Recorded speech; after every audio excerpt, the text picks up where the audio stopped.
Baik, Bismillahirrahmanirrahim. Assalamualaikum warahmatullahi wabarakatuh. Selamat datang saudara-saudara sekalian di lanjutan pembahasan matematika peminatan kelas 11. Baik, untuk soal yang akan kita bahas ini soal nomor 9 untuk materi rumus-rumus trigonometri untuk jumlah selisih sudut ya.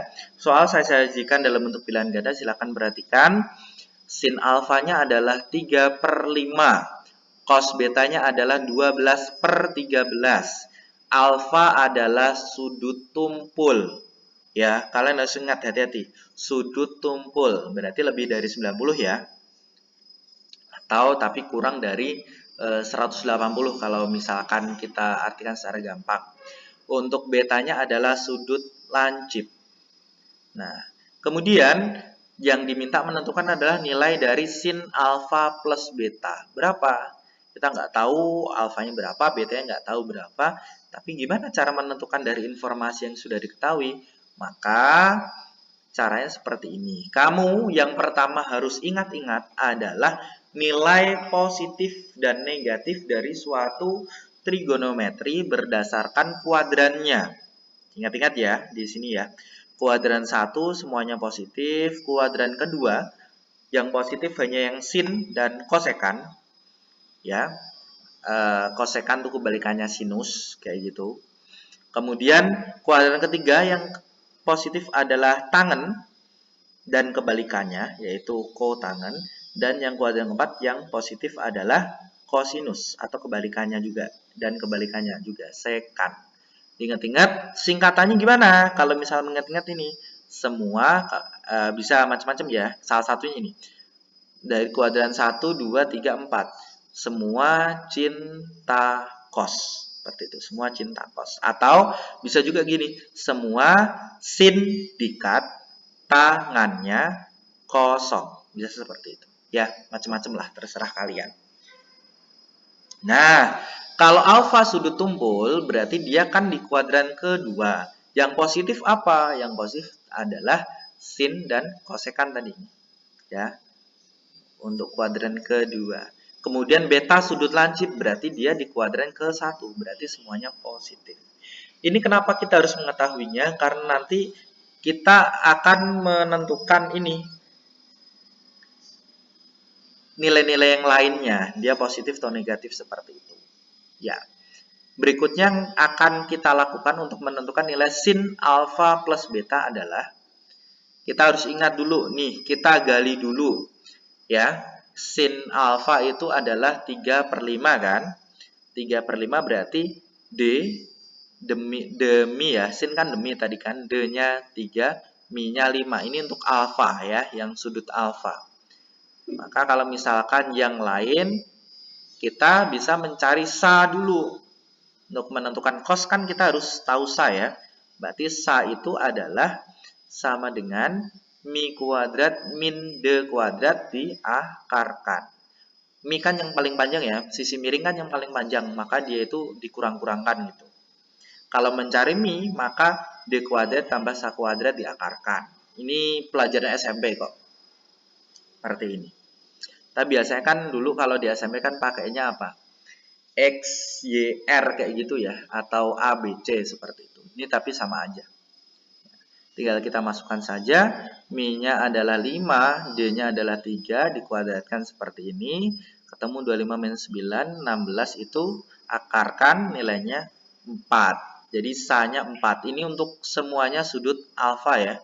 Maka untuk cos alfanya adalah sa Mi. Sa-nya 4. Ini Mi-nya berapa? 5. Nah, Pak, kenapa ini tandanya ada negatifnya? Kita harus ingat lagi bahwa alfa itu adalah kuadran kedua, sudut tumpul ya. Yang positif adalah sin dan kosekan.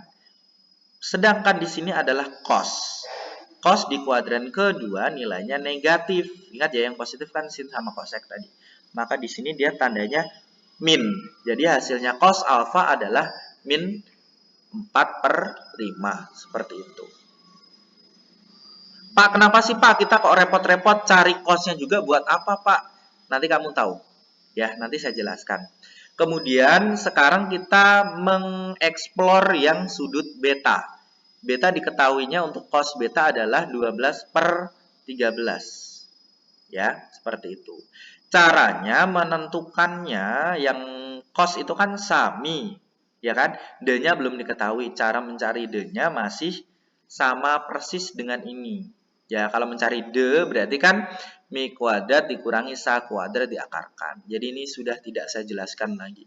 Atau kalau kamu masih mengingat dulu pelajaran SMP itu kan bisa pakai triple Pitagoras ya. Ini kan 3, 5 sama 4 triple Pitagorasnya kan. 12, 13 triple Pitagorasnya dengan berapa? Oh, dengan 5. Seperti itu. Maka sin-nya adalah 5/13. Pak, kok nggak negatif, Pak? Yang tadi kan negatif, Pak.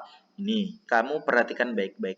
Beta itu, dia kan kuadran ke-1 atau sudut lancip ya. Berarti kan kuadran ke-1. Semuanya positif. Maka cos beta maupun sin betanya di sini positif. Kalau masih bingung cara mendapatkannya ini dari mana, 5/13, silahkan pahami lagi yang penjelasan saya yang di atas ini. Caranya sama persis analog, cuma ini nggak saya jelaskan ya. Karena sama saja, persis. Ya, yang berikutnya kita mencari yang sin alfa plus beta. Rumusnya apa? Kita harus mengingat rumusnya ya, kalau ini ya. Kalau yang kemarin-kemarin, kalau misalkan penjelasan untuk mencari sin 75, kita kan nggak harus pakai rumus ya, bisa menggunakan yang grafik itu kan.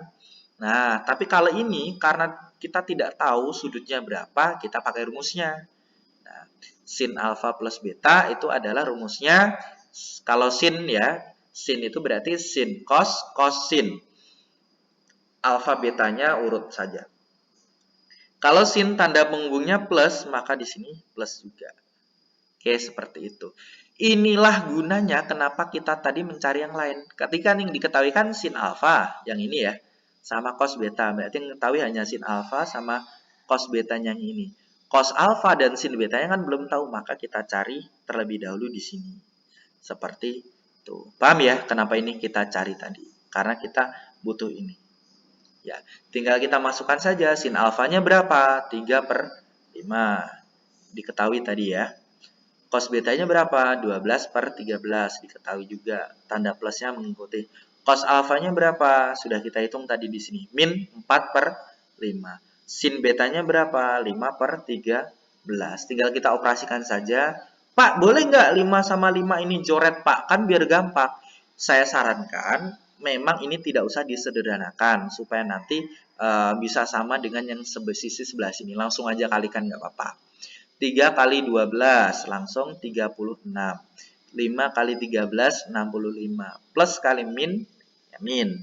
Langsung kalikan saja 4 kali 5 20. 5 kali 13 65. Kalau ini kamu coret nanti kan hasilnya bukan 65 tapi 13. Repot nanti menyamakan lagi kan. Nah, setelah itu tinggal kita operasikan saja. Yang bawah kan sudah sama nih. Berarti 36 dikurangi 20 saja. Berarti hasilnya adalah, sorry ya, ini salah, bukan min. Harusnya dia positif. Ini saya salah tulis. Ini saya coret ya, daripada kamu nanti salah-salah kan. Nah, ini jadi di sini positif. Ya, D 36 kurang 20 adalah 16/65. 16/65 yaitu jawabannya yang mana? Yang C. Seperti itu. Mudah ya untuk dipahami ya. Kalau misalkan ada yang kurang paham, silahkan diulang-ulang lagi atau boleh ditanyakan di kolom komentar atau usul-usul di kolom komentar juga boleh, atau kamu bertanya di grup WhatsApp Q&A-nya juga boleh. Itu saja yang saya sampaikan. Terima kasih atas perhatiannya. Assalamualaikum warahmatullahi wabarakatuh.